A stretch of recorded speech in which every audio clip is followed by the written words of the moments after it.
13 ans, c'est le temps qu'il a fallu pour qu'une guerre fragmente une nation entière et redessine complètement la carte du Moyen-Orient. On pensait le conflit gelé, mais en décembre 2024, tout a basculé. Le régime de Bachar al-Assad s'est effondré, ouvrant un chapitre aussi inattendu qu'incertain. Dans cette vidéo, on va analyser la chronologie de cette tragédie, comprendre pourquoi ça a craqué maintenant et regarder les défis immenses qui attendaient la Syrie de demain.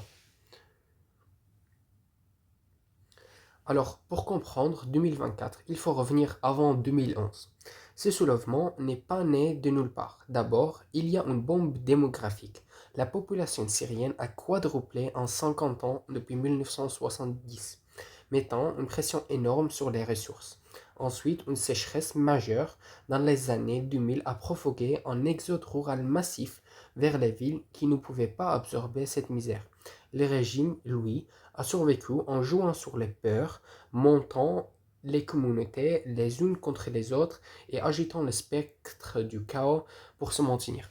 En effet, il y a en Syrie une démographie des Kurdes qui habitent principalement dans cette partie-là, des Druzes qui sont principalement dans le sud du pays, des Alaouites qui sont principalement à Tartus et Latakia, ici, et le reste de la pays, 80%, qui est majoritairement des musulmans sunnites. Le régime, lui, il était constitué d'une minorité alaouite, ceux qui vivent ici, de Hafez al-Assad, le père de Bachar al-Assad, l'ancien président de la Syrie. Hafez al-Assad persuadait toutes les minorités du pays, que ce soit les Druzes, les Kurdes ou les Alaouites, que si la majorité sunnite prenait le pouvoir du pays à Damas, la capitale de la Syrie, ils vont essayer de tuer toutes les autres minorités. Et c'est sur cette peur que le régime a survécu pour engendrer des conflits ethniques et pour se maintenir au pouvoir. Alors au départ, dans le sillage du printemps arabe, les demandes étaient pacifiques. Des réformes démocratiques ou un peu moins de corruption dans le régime syrien, comme dans les autres pays arabes, en fait, c'était juste des manifestations pacifiques pour changer les régimes et avoir plus de liberté et de démocratie. Mais alors la réponse de Bachar al-Assad, c'était une violence immédiate et extrême. C'était des arrestations arbitraires, tortures, comme politique d'État. Les forces de sécurité ont commis des crimes contre l'humanité dès le début de l'insurrection en Syrie. Face à cela, l'opposition n'a pas pu avoir le choix que de se militariser. C'est là que le conflit a muté en guerre civile, attirant l'Iran, la Russie, la Turquie et les pays du Golfe, ainsi que quelques pays européens. Alors, quel est le bilan humain ou le coût humain de cette crise? Aujourd'hui, on estime que 16,7 millions de personnes ont besoin d'aide humanitaire en Syrie.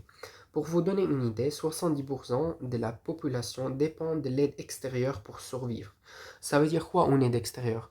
En fait, vu que la guerre civile a envoyé entre entière et une moitié des Syriens en dehors de la Syrie, il y a beaucoup de Syriens qui vivent à l'étranger et qui travaillent à l'étranger qui renvoient de l'argent à leur famille en Syrie. Donc, plein de monde a besoin pour survivre, qui ont de la chance, ont une personne de leur famille à l'étranger qui essaye d'aider la famille financièrement. Au-delà, plus de 7 millions de Syriens sont déplacés à l'intérieur de leur propre pays et la quasi-totalité de la population, entre 70 et 90%, vit désormais sous le seuil de pauvreté fixé par l'ONU. Au-delà de la pauvreté, une guerre de telle ampleur avec des bombes lâchées, des hélicoptères aléatoirement et beaucoup de tombées civiles, la pauvreté n'est pas le seul facteur. En fait, la guerre a physiquement brisé le pays. Environ 28% de la population souffre d'un handicap, un chiffre qui monte à 40% dans le nord-est du pays. Le sol est en danger mortel en fait. Il y a beaucoup de mines, anti-tanks, etc. 11,5 millions de personnes vivent dans des zones minées ou contaminées par des explosifs. Et pour soigner tout ça, c'est quasi impossible. le système de santé est à terre, avec seulement 70% des hôpitaux encore fonctionnels, et même ça, c'est déjà un chiffre très généreux. Alors pourquoi en fait cette guerre civile elle a duré aussi longtemps? En fait, en parcourant l'histoire des guerres dans notre monde ou sur notre terre, il y avait un temps où une armée pouvait gagner sur l'autre s'ils auraient gagné une bataille. Et comme ça, par exemple, une capitale aurait tombé à cause de la perte d'une bataille où l'armée adversaire pouvait prendre le pouvoir sur tout le pays. Cependant, ce n'est plus possible dans notre monde d'aujourd'hui. Aujourd'hui, on peut parler de proxy wars. Proxy wars, en fait, ce sont des guerres qui sont financées euh, de manière régulière par des puissances extérieures, ce qui permet de maintenir la guerre pour très longtemps. Et le but de cette guerre, ce n'est pas de complètement détruire le camp adversaire, mais de le détruire en usant toutes ses possibilités et toutes ses possibilités financières ainsi que militaires. Par exemple, dans la guerre de la Syrie, il y avait d'un côté la Turquie, les pays du Golfe comme l'Arabie Saoudite et les États-Unis et la France qui soutenaient les forces rebelles qui étaient principalement dans le nord ou un peu ici pour combattre le régime de Bachar al-Assad qui malheureusement il contrôlait la majorité du pays, surtout à l'aide de l'Iran et de la Russie qui eux ils intervenaient directement sur le territoire syrien. Par exemple, la Russie, c'était ces avions de chasse qui pouvaient aller et bombarder en fait les parties des rebelles syriens.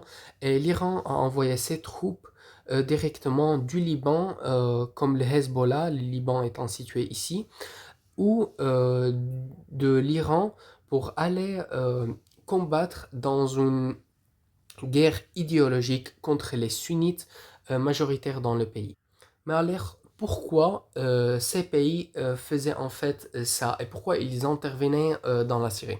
La Russie, elle a intervenu dans la Syrie pour que Bachar al-Assad lui mette un port à Tartus et Latakia pour qu'elle ait un port sur la mer Méditerranéenne. En fait, elle cherchait à amplifier son influence dans la région. L'Iran a fait ceci parce qu'il essaye de manger petit à petit les petits pays à côté de lui. Il avait déjà les Houthis au Yémen, qui se situe en bas, en fait, au sud de la Syrie. Il avait Hezbollah au Liban. Il a Hamas en Palestine. Et il avait en fait Bachar al-Assad en Syrie. Et l'Iran, il voulait contrôler toute la Syrie, ainsi que d'autres pays comme aussi l'Irak, qui est principalement sous influence des chiites de l'Iran. Cependant, pourquoi est-ce que les États-Unis intervenaient dans cette région-là? En fait, les États-Unis intervenaient pour principalement combattre les terroristes. Il y avait le ISIS, Islamic State of Iraq and Syria, qui était principalement présent en Irak et ici un peu en Syrie. Par exemple, dans le Raqqa, ici, euh, il y avait beaucoup d'islamistes qui étaient présents ici et c'est pour ça que les États-Unis sont intervenus en finançant les Kurdes qui vivaient ici et en leur permettant de combattre les islamistes. En revanche, les États-Unis prenaient du pétrole syrien en fait euh, dans dans des endroits pour extraire du pétrole syrien ici dans le nord-est du pays. Et enfin, la Turquie, elle intervenait en Syrie pour surtout empêcher la formation d'un État kurde. Parce qu'en fait, les Kurdes, ils ne sont pas présents juste en Syrie. Ils sont présents aussi en partie de l'Irak ici et en grande partie ici de la Turquie. Et ils rêvent de faire un État unique parce qu'ils n'ont pas leur propre État qui s'appelle le Kurdistan. Mais ça implique en fait une grande partie de la Syrie et une grande partie de la Turquie et une grande partie de l'Irak seront en fait coupés des pays, ce qui n'est pas en fait économiquement ni démographiquement possible pour ces pays pour perdre le territoire. Donc le but de la Turquie, c'était en soutenant les rebelles d'empêcher les Kurdes de fermer leur propre pays et surtout de tuer les terroristes kurdes. Mais revenons maintenant à la Syrie et qu'est-ce qui s'est passé derrière en fait les rideaux de ce pouvoir. En fait, il faut parler de la nature même de ce pouvoir. Le régime s'est maintenu par une terreur cinématique. L'Organisation des Nations Unies parle de politique d'extermination. Dans les prisons, on compte environ 65 000 jusqu'à 100 000 disparitions forcées. La prison de Sednaya était un véritable abattoir humain, où les exécutions de masse étaient la norme. Sans oublier l'utilisation d'armes chimiques contre sa propre population, comme dans le Ghouta en 2013, ce qui a en fait fait un grand boom sur les réseaux sociaux et sur les médias en fait, comme BBC. Joe, Barack Obama a dit que la ligne rouge, c'est l'utilisation des armes chimiques et si le régime de Bachar al-Assad allait les utiliser encore une fois, Barack Obama, les États-Unis, au sens large, ainsi que la France allait intervenir en Syrie pour soutenir les rebelles et terminer le règne de Bachar al-Assad. Cependant, Barack Obama, pour des fins politiques, est revenu sur ses mots et n'a pas intervenu en Syrie. Alors, pourquoi depuis une année, et maintenant on fête une année de la libération de la Syrie, pourquoi on parle d'un effondrement et qu'est-ce qui s'est vraiment passé? Alors, en novembre-décembre 2024, il y avait une offensive éclair et il y avait une chute de Damas, ou en fait une chute du régime de Bachar al-Assad. C'est le choc. En fait, le 27 novembre, les rebelles menés par Hayat Tahrir al-Sham, HTC, lancent une offensive éclair en 11 jours. C'est plié, ils sont à Damas, depuis le nord du pays jusqu'à ici Damas dans le sud. En 11 jours, ils prennent le contrôle de toute la Syrie. Alors, ça commence en fait en Alep. Euh, Ici, au nord, vous avez Alep, c'est la deuxième plus grande ville de la Syrie. L'offensive a commencé en voulant prendre juste Alep. Mais vu qu'il y avait très peu ou presque pas de résistance euh, iranienne et du régime de Bachar al-Assad, le HTC a décidé de continuer. En 30 novembre, on voit qu'il prend le contrôle de tout ce territoire. Après le 5 jusqu'à 7, il prend le contrôle. Décembre, il prend le contrôle de tout ce territoire en ne touchant pas en fait les parties kurdes. Il ne touchait pas pour l'instant la partie kurde parce qu'ils étaient soutenus par les États-Unis, comme on l'avait dit précédemment. Le 8 décembre, il est déjà partout dans le pays en fait, sauf la partie kurde. Il prend la capitale et les deux villes aussi majeures, Latakia et Tartus, et ici la capitale de Damas. Alors en fait, comment ils ont réussi de reprendre le contrôle de Damas en 11 jours, même s'ils n'avaient pas réussi pendant 10 ans auparavant? En fait, parce que en 2024, il y avait un grand jeu majeur qui se passait. Premièrement, la Turquie, elle a soutenu beaucoup les rebelles ici au nord du pays. Il les finançait économiquement, leur fournissait des armes, leur fournissait de la nourriture.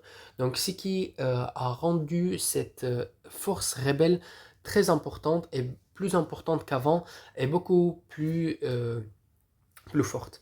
Il y avait la Russie qui, elle était en guerre avec l'Ukraine, donc elle ne pouvait plus soutenir le régime de Bachar al-Assad. Donc elle a dit à Bachar al-Assad qu'il n'allait pas intervenir en Syrie. En même temps, et on sait qu'il y avait un conflit entre Israël et la Palestine en fait. Et Israël, il voulait changer la démographie du pays. Il voulait dire quoi par rapport à ça? En fait, Israël, il était en guerre directe avec l'Iran et on a aussi participé à la guerre de 8 jours entre l'Israël et l'Iran. En fait, le Hamas, il est soutenu par l'Iran. Et c'est pour ça que Hamas a fait les attaques terroristes de 8 octobre 2023. Alors Israël, il s'en voulait à l'Iran et il voulait en fait anéantir toute l'influence iranienne dans la région pour que la sécurité de l'Israël ne soit pas complètement euh, effondrée à cause de l'Iran. Et bah, en fait, il a fait quoi? Il a lancé une offensive au Liban contre les Hezbollah. Il a tué Ayat Nasrallah. Il a fait des frappes au Yémen. Et en même temps, il voulait aussi euh, finir le régime de Bachar al-Assad pour que l'Iran n'ait plus autant d'influence dans la région. Bah, en fait, c'est ainsi que la Russie, qui s'occupait de l'Ukraine, ne pouvait pas intervenir pour aider le régime. Et l'Iran, qui aidait le régime, ne pouvait plus intervenir parce qu'Israël, il arrivait à frapper euh, avec ses avions de chasse ou des avions F-35, toute l'aide iranienne qui voulait rentrer dans Syrie. Il les frappait et il disait il n'y a plus d'aide qui rentre parce qu'on va tous vous frapper, on ne veut pas de l'Iran en Syrie. Et alors, le HTC, ayant comme seule opposition le régime de Bachar al-Assad, qui lui, il est fondé sur la torture et la peur, bah, en fait, Bachar al-Assad, il n'avait pas vraiment de vrais combattants. Il reliait juste sur l'aide extérieure. C'est ainsi que le HTC, il a pu venir et prendre Damas très vite, sans beaucoup de dégâts sur ses soldats, ni de pertes. Alors, le nouveau chef, le nouvel homme fort de Damas s'appelle Ahmed al-Shara, l'ancien chef de HTC. Son profil est complexe. D'un côté, il multiplie les promesses. Il parle de discours d'unité, de protection des minorités, d'amnistie pour les soldats du régime. De l'autre, impossible d'oublier que son groupe est un ex-filiale de Al-Qaïda.